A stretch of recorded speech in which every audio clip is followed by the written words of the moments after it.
This is a great inspiration for you young folks. Dan Landis is an AMA member, a modeler, a UAV pilot, and also IMAC competitor flying 3D. So he's got a great story to tell and some great pictures. Let's give him a round of applause. Get Dan up here for his presentation.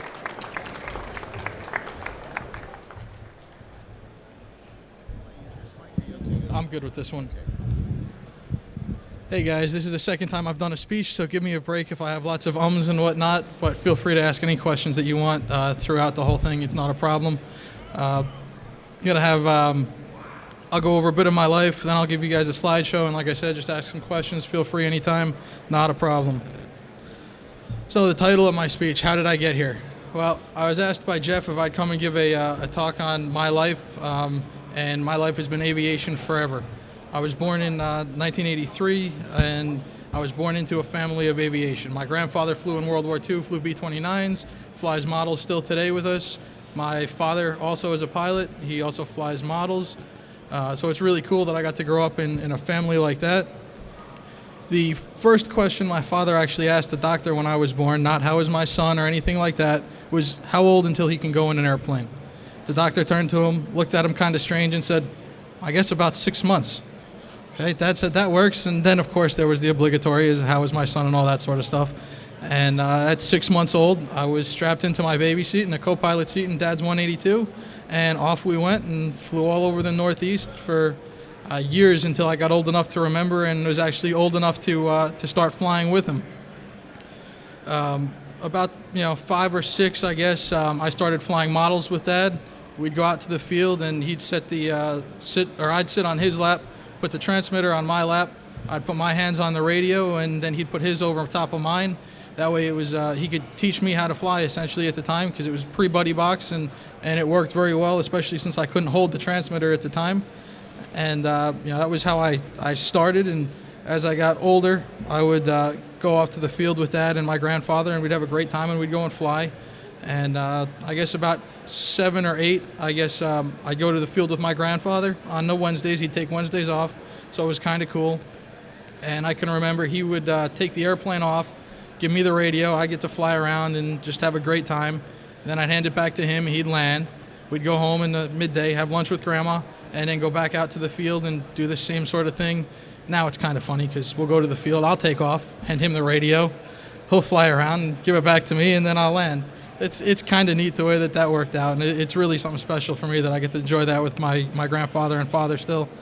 So that was kind of how I started and progressed. And as my grandfather got older, as I got older, he started taking more days off, and the summer became great. It was Camp Grandpa.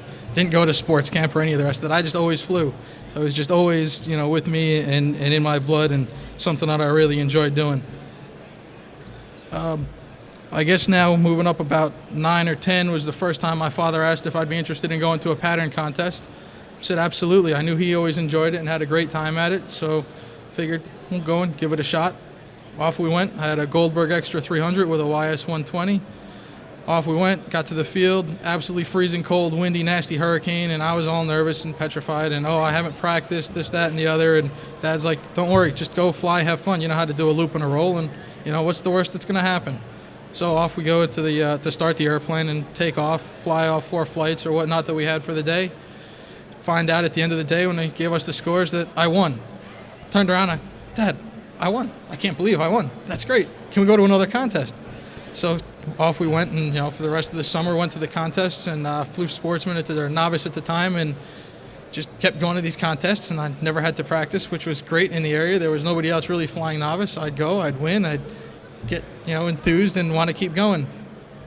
After about a year of Sportsman or novice there, I moved up to intermediate, and Dad got me an actual 2-meter airplane, and we got a YS 120 in that as well, and went off and flew and competed and started practicing and doing well and had a great time. And Dad turned and said, would you be interested in going to the Nationals?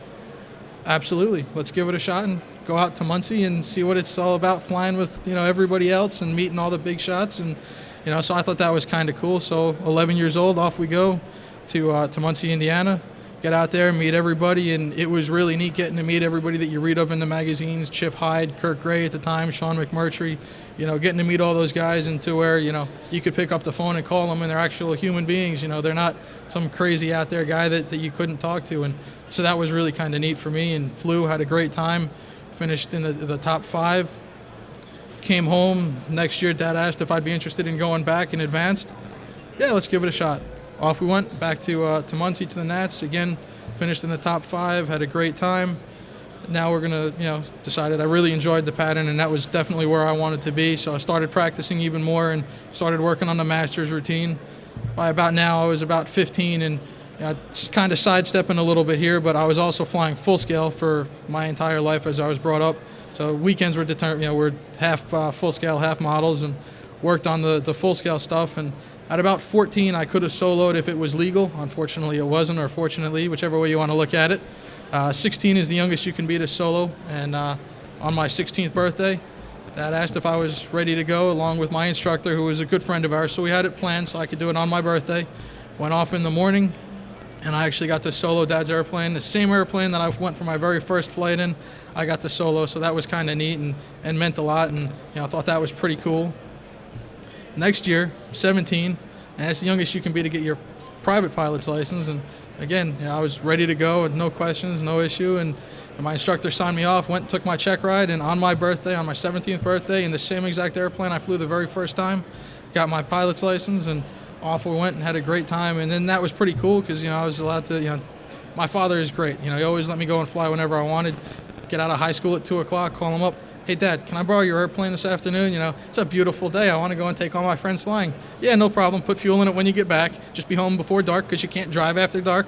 I know you can fly after dark, but New York State law, you can't drive after dark. So absolutely not a problem. Dad had no issues, and that was really cool. And we could go and fly whenever we wanted to and, have a great time. Then it was time to go off to school. So I made my decision at that point that what I wanted to do was become an airline pilot.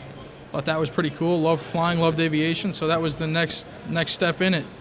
So we went off to Florida Institute of Technology down in Melbourne, Florida, and down there I got all my degree and whatnot, but also all of my pilot's license. So I'm a full-scale commercial, multi-engine, single-engine, seaplane commercial, and instructor, and did that all down there. Came back home and went off to a flight school to become a flight instructor. Sorry. And I was working on building my hours doing that. And I guess about 1.5 years into that, I became the head flight instructor. And shortly after that, I got a random phone call one day from a number, looked at the number, had no idea what it was, just out of the blue, and answered it. And would you be interested in flying UAVs? Yeah, that sounds pretty cool, What are we talking here? What size and what all that sort of stuff? Where are we going to be going? And so I started talking with the company called Landis out here in California, and figured out what we were talking about, and it sounded really good, and it was a great job. It sounded really cool at the time, but nervous because I'm going to be going to Iraq and Afghanistan, and not the friendliest vacation state that we've all heard of, but figured we'll go give it a shot. I had no real ties here, and it was a good way to make a lot of money, so went off and moved on to doing the UAV thing. And the aircraft that I was flying, you can see it in the picture here partially, and I'll show you some more pictures in a little while. It's called the Hermes 450. It's built by an Israeli company called Elbit. It's got a 35-foot wingspan. It weighs 1,500 pounds, and it actually has a 1,700-foot takeoff roll. So they take the airplane out, line it up way down at the end of the runway, whichever side we needed to go to, and we'd have 2 guys stand in front of each wingtip. They'd walk off the wingtips to let go when I told them to let go. And we'd take off down the runway, and it was the hardest part was actually the takeoffs because you had to stay on the runway. The runway was only about 50 foot wide, and that sounds kind of wide when you go, it's a 35-foot wingspan, 50 feet, it's plenty of play. Well, the airplane doesn't have a lot of weight in the nose, as you can't tell here, but it's a pusher. So the nose wheel was very light until you got up some speed. So trying to stay straight down the runway and fly it at night as well with just standard navigation lights, one on each wingtip, one on the nose, and one on the tail, was difficult as well, and it was a fun job. Had over 2,000 launches and recoveries, over 200 hours of flying the aircraft, My actual position was called the external pilot, so I would take off the aircraft, hand it over to the Army guys. They'd go and fly their mission out wherever they needed, and they'd bring it back to me, and then I would land it whenever they were ready for it. An average mission was 16 to 18 hours, and we could provide multiple aircraft in the air at any one time. We could, if they told us they needed an aircraft, we could have an aircraft ready for launch in less than half an hour. We could do a recovery in less than, from the time they would bring the aircraft into 1,000 feet and I took control, I could have it back on the ground in under 45 seconds, stopped in the cables, and the guys would go and clear that off the runway, and we could get all sorts of other aircraft, fast jets, F-16s, F-18s, C-130s, whatever needed to use the runway could come back in and follow us right in. So the tower actually integrated us into the pattern with everybody else. So that was kind of cool as well.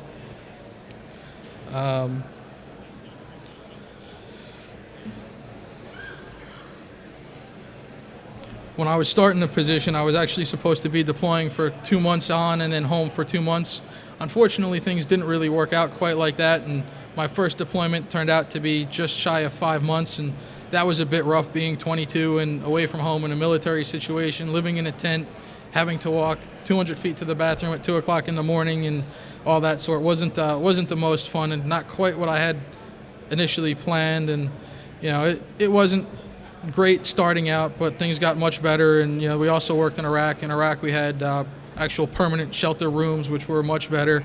However, in Iraq we'd get shot at, or have rockets that would come into the camp, and we'd get anywhere from 15 to 25 rockets would come in a day, and that was kind of scary. The closest one to me was about 50 feet away, and luckily I'm still here today. A lot of the building in the areas, there was a car next to us, and that was destroyed. So it makes you think a lot about what you were doing and who you were there with, and you became very close with lots of people over there. And I've got some great friends that I'll never forget, and that we'll work together and be good friends just from living in that environment and working together for so long. We'd provide with the aircraft, what we could do was provide lots of coverage with the camera day and night, so we could see any of the IEDs that the Taliban would lay or anything like that, and keep our guys safe. And it was kind of cool, after I'd launched the aircraft or we'd finish a mission, or a couple days later, the guys that were actually out on the ground using our surveillance would come back and say thank you, or we'd get our guys, their commanders all the way through generals would come back and say thank you, and they really appreciated all the help and the fact that we were able to save their guys, and they were able to use our information to make a big impact on what they were going to be doing and how things were going to go. That was what I had been doing for about the past 5 years, and weren't even sure if I was going to make it out here to be able to give the presentation and tell everybody about that. However, about 5 weeks ago, things sort of changed and went in a new direction. And again, staying with the RC and flying and whatnot, I got a phone call from my friends over at Habaco, and just took a position over there as the marketing outreach manager, doing some R&D testing, going to different shows, hanging out. And so it's just another step in aviation and in my hobby, and really cool because now not only do I get to fly the airplanes that they make, I get to use all of my skills and knowledge and aerodynamic background to make new airplanes that will be kind of cool and interesting for all you guys to enjoy and fly. I guess that's pretty much all I had typed as far as the speech and whatnot, and I guess you guys are lucky I'm only 28, so it wasn't too much longer. But let me show you some pictures, and please, if you guys have any questions, shoot at any point. Yep, baby me in front of Dad's 182. That was the airplane that I got to do my first flight solo and get my license in, and then take all sorts of fun, crazy trips with all my friends. Next is a shot of me with my father's airplane, pattern airplane, just to show pattern started young. Sorry? Yeah, I believe it is one of his Phoenixes. He built about 6 of them at one point, and everything was interchangeable. Here's a shot with me on the stab on Dad's 182. For some reason, he won't let me sit on that anymore. The same with this shot. He won't let me sit on the cowling. I can't understand why not. But that's Mom and my sister at the time. Well, my sister. And here's one of the shots I told you about in the baby seat and the co-pilot seat. Still couldn't reach the rudder pedals, though. Had a couple of great friends over at the Rhinebeck Aerodrome, and they took me up in their Tiger Moth and some of their other airplanes during the years, and that was a lot of fun.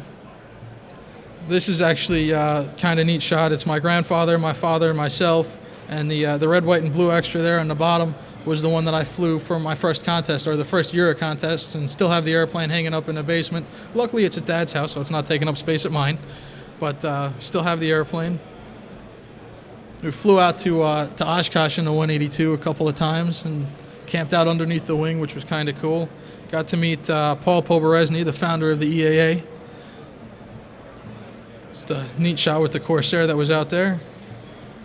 I don't know if most of you know Jim T. Graham. He's a very good friend of mine. Does a lot of work with RC groups, Flying Giants, and whatnot. And we're down at a competition in Memphis, Tennessee, and did a web broadcast and had a great time. That was just after they released their new foamy at the time. That was probably maybe about 10, 11 years ago now. Had a good time down there. This is a kind of a neat shot. It's a full-scale T-28. That's me sitting in the back waving, and actually my father is in a full-scale Caravan flying in formation with us to get the really close-up shot there. And we were down in Texas with my father's friend Carlo, who owned the airplane. We did about 10 hours of flying, burned about 1,000 gallons of fuel and 10, 11 gallons of oil, so just a little bit of oil, but had a great time, and it was absolutely worth every minute of it. This is not photoshopped. You can see the ailerons are in full deflection there. We're actually rolling through inverted, just having a good time. This was a couple of years ago. I was flying a 100cc MX2 with that's a neat airplane that I was playing around with, having a good time with a demo. And that's Dad standing next to me. One of the other cool things that I like to do when time permits and we have a nice group of Boy Scouts is go over and fly with them indoors, give them a display, talk to them about airplanes and aerodynamics and how things work, and bring them out to the field and let them fly some airplanes outside as well as inside. At this particular event, we had, I believe it was about 38 scouts, and they all got to fly on an airplane inside. And at the end of the event, we raffled off an airplane to one of them, so that was kind of cool. They really enjoyed that. As well as the coolest part was we had a moving up ceremony that day for one of the scouts, and we attached their patch to my foamy. I flew a 4-minute routine with music and the whole deal, popped up in a hover at the end of the routine. Dad grabbed the airplane out of the air, and the cadet was standing off on the side with the scoutmaster, and they handed him the patch, and his mouth was just, I couldn't believe you could fly with something on there. And his parents came over afterwards, and just they really loved it. It was one of those things that they'll never forget, nor will I. And really neat being able to pass on all my knowledge and my background from the hobby, and being an AMA member as well for my entire life is really cool. We got a couple shots of some of the different pattern airplanes I've flown and competed with over the years. That's the same airplane. It's called the Brio. This is me working with one of my friends at the FAI Nationals in the finals. We were getting ready for an unknown sequence. And so we had it all written out on the clipboard that Ron was holding, and I was going through it in my head and with the stick airplane to make sure we rolled the right direction and pushes and pulls worked out to be where we wanted them to be. This was the lineup for that day. It was Andrew's airplanes, Kike's airplanes, mine, Don Cesare's, a couple other guys out there getting ready to fly for the finals. This is a shot of Dad flying and me standing behind him, and again, Dad flying, having a good time. And that's the small cap. Here we've got a shot of the big 33% cap that's electric.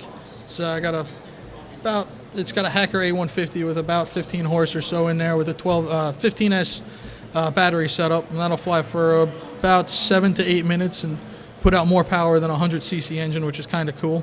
So a lot of batteries though.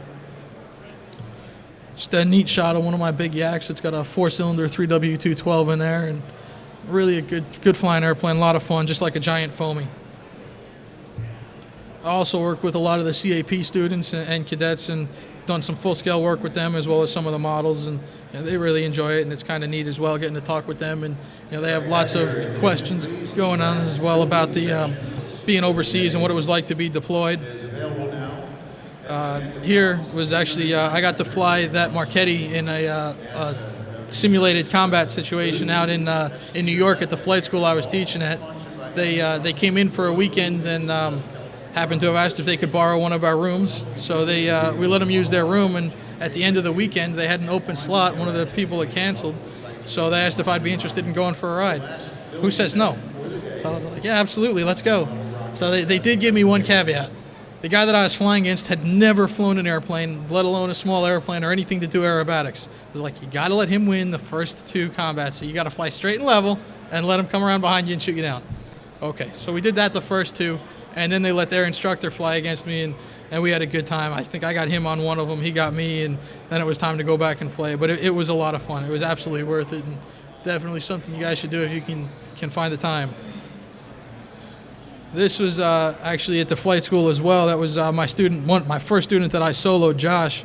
Just after we got back from his solo, we had a great time. He did a great job flying, and it was really neat for me and for him. He had never flown by himself, and it's the first time I got to sign off his logbook or anybody's logbook to go in solo. So that was really pretty neat.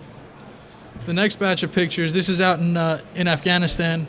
That's looking down the runway. It's about 8,000 feet up behind me to the end of that runway, and we had about another 4,000 down to the other side, and that's the system that we use to fly. It looks just like a regular transmitter. 2 sticks, left stick, rudder, throttle, right stick, elevator and aileron.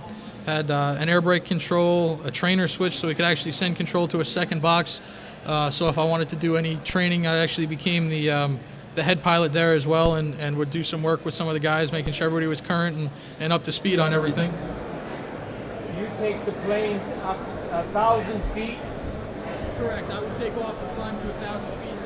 And once I crossed 1,000 feet, we'd put it into an orbit, a hold up there, and the Army would take over control and fly off on their mission, do whatever they needed. If they had any emergencies in during the mission, they would call me, and we'd come back in, and I'd go inside and chat with them and go over what our different options were for recovering the aircraft.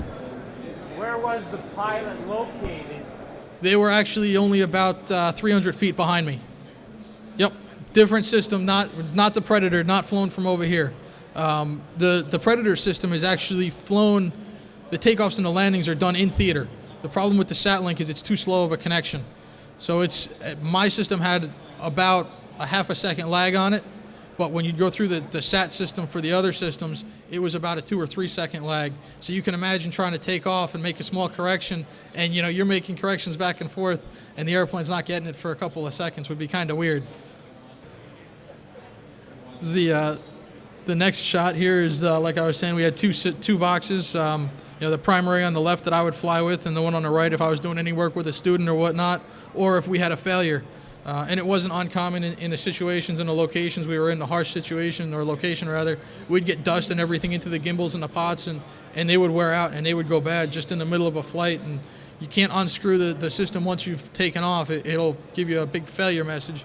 So you've got to land and do the recovery on a second system, or actually pass control to another ground control station and have it land somewhere else. So that was kind of a neat setup they had.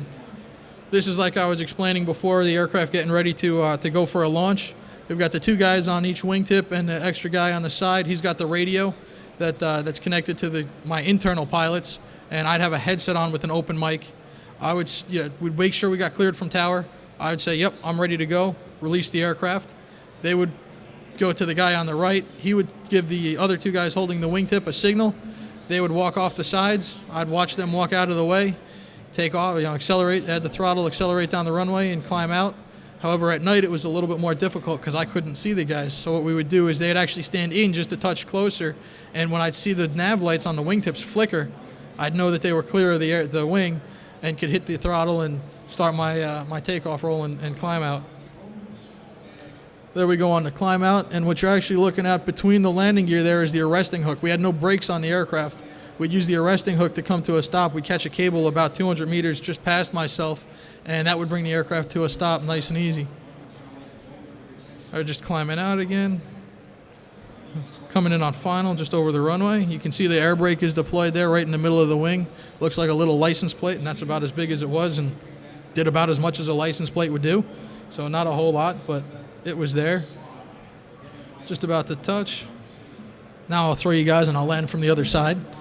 But you can actually see in that picture how much lift the wing creates. You can see it's kind of lifted up towards the tips. The wing would actually move. You could move it about a foot and a half of sway up and down to create as much lift as we were getting out of it, which was really neat. This next shot here was actually the very first takeoff that I did in Afghanistan, which was actually not only the first takeoff I did, It was the first takeoff for the system. I actually set the system up out there, but it was also the first takeoff of a fixed-wing aircraft off of that runway. So that was kind of really cool. 3 firsts in one flight, and I got to do all that. So that was really kind of exciting for me. Just another shot of me with the airplane and the FCU, as we call it, Flight Control Unit. Here we've got the UAV sitting outside of one of our hangars, connected to what we called the milk float, otherwise known as the FLT, Flight Control System, or Flight Tow Unit. And we'd have that connected with the cable you can see there, and that would do all of our electronic pre-flight. I'd run through full surface checks as well as bit checks on the computer and the payload and everything else.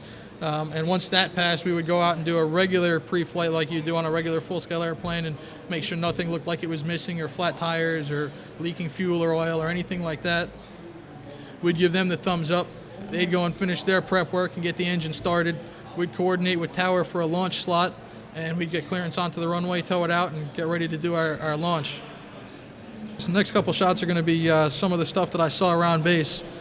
We had some Ospreys came in towards the last year or so that I was out there, and those are some pretty neat machines. We get to the cool thing is, we've all been to air shows and you have to stand back a couple 100 feet from the runway and whatnot. Here, I was 30 foot off the end of the runway, so you'd feel these guys come in behind you and they'd knock the air out of your chest. They had so much thrust, and the way the blades would spin, so that was kind of cool. This is giving you an idea roughly how far away from the edge of the runway I was standing and how close that is. That's with no zoom. That's just straight up picture, no zoom. And one of the monster helicopters they had over there.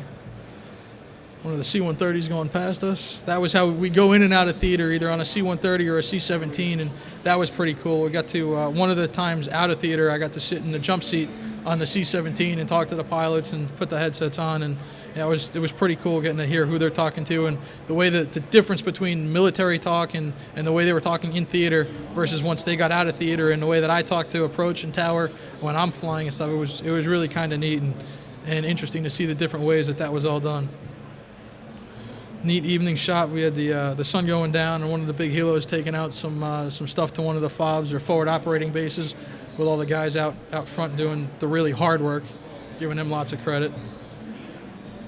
It's kind of a neat shot. It shows how dusty, and this isn't even near as dusty as it would get, but you can see the haze there, and our aircraft, as you could see in the other pictures, is the same color as that C-130, but much smaller, so it'd be really quite difficult to pick up at 1,000 feet. As it's orbiting, you could hear it, but you're sitting there, and it's the weirdest feeling. With a model, you're always watching it, you know where it is. The UAV, it's like, I can hear it, but where is it? And you're looking and you're looking. You'll get a couple of guys out there every now and again to find it with you, and we'd find it and we'd land it, but we had some that were kind of touch and go because the viz was so poor, but we got them all down, and that was kind of cool. This is where I lived for basically 5 years on and off. Was in a set of tents right here, and like I said, about a 250-foot walk to the bathrooms, which was no fun at all. At wintertime, 2 o'clock in the morning, you get off shift, you take your shower, and you walk back, and you're freezing cold because it was not uncommon to see temperatures in the single digits, 8, 9, 10 degrees. That was what we would see and have to deal with. Just a shot down the corridor a little closer. And this was basically what the inside of the tent looked like. The first one on the right there was mine, and not much there except the mosquito netting to keep the big nasty spiders and bugs out, and that worked kind of well. We occasionally would find spiders roughly this big crawling around inside the tent, and that wasn't always fun. We'd usually go and take them, put them in a bowl, and hide them in one of the high-up guys' offices and let them have fun with them in the following day. We did, however, have a big screen TV with satellite connection, so that wasn't so bad, and we did have sat phones, so we could call home, but you were limited to 40 minutes of phone time a week, and we all take for granted picking up the phone whenever we want, talking to family, friends, whoever, and not thinking a thing about it. And when you're told you get 40 minutes and that's all you're going to get, you really start thinking, who am I going to call, what am I going to talk about, and what if there's an emergency, how's someone get a hold of me? And it got difficult a couple of times, but figured it out, made it through. This is my little room inside that netting. It's underneath the sheet is just a regular MASH style cot, extremely uncomfortable, not good for the back. My back is still in pain now, and I've been home for about 5 months now and still can't feel my back, but This is one of the recreation areas that we had. We had, a set of darts and, some other stuff. We'd play cards, poker, and whatnot out there, have a good time. Just a couple more TVs. Got to play in an Apache. Unfortunately, they wouldn't let me go and fly with them, but I got to sit in there and see all their neat dials, gadgets, and whatnot, and that was pretty cool. One of the C-17s that we travel back and forth with.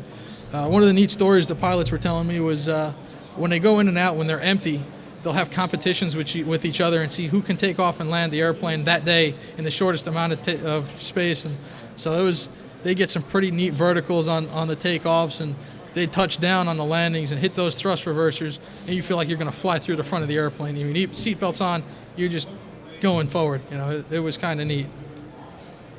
Our little office out there at the flight line, and we'd usually just hang out there during shift hours, and we'd be on shift for about 12-hour shifts at a time. So it was a bit pain in the neck. 12 hours on, 12 hours off. So you get off shift and go eat, sleep, shower, wake up, do it again. This is a Mastiff. It's one of the vehicles that the guys that would take out on the ground to go and drive around, and they'd get a live feed from our aircraft, so they'd know what was in front of them and around them and whatnot, and they could avoid any of the IEDs and the bad stuff and whatnot that was going on. It's kind of a neat shot that shows how big the aircraft actually is. And I'm 5'8", and you can kind of get an idea. It's pretty big over there.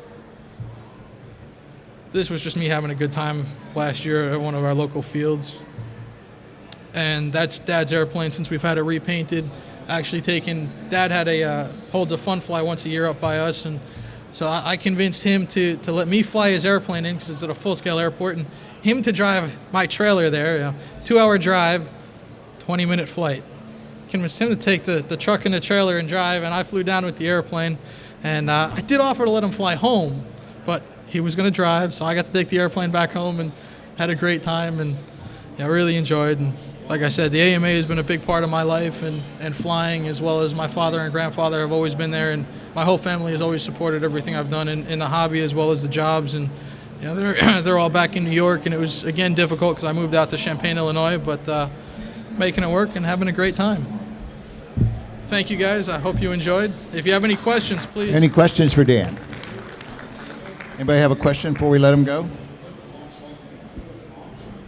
On your UAV, what kind of propulsion system did you have? Can you say?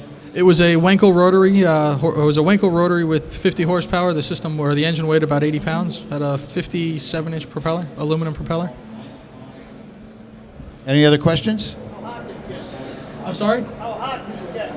Oh, we would see temperatures about 140, 145 during the day, and at night it would drop down. During the summer, we'd see it drop down to about 110, and in the winter, we'd see it getting down, like I said, to 8, 9 degrees. So it major extreme changes, and it could change in the 2-month period that you were there as well. So you go over expecting it to be crazy hot, so you've got all summer stuff, and it would change and be now freezing cold. And it's like, well, last year at this time it was still 110 degrees outside, so I've got shorts and a t-shirt, and I need my winter parka now. And it was interesting.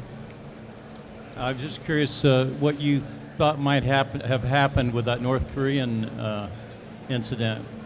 I'm not familiar with that incident. Oh, okay.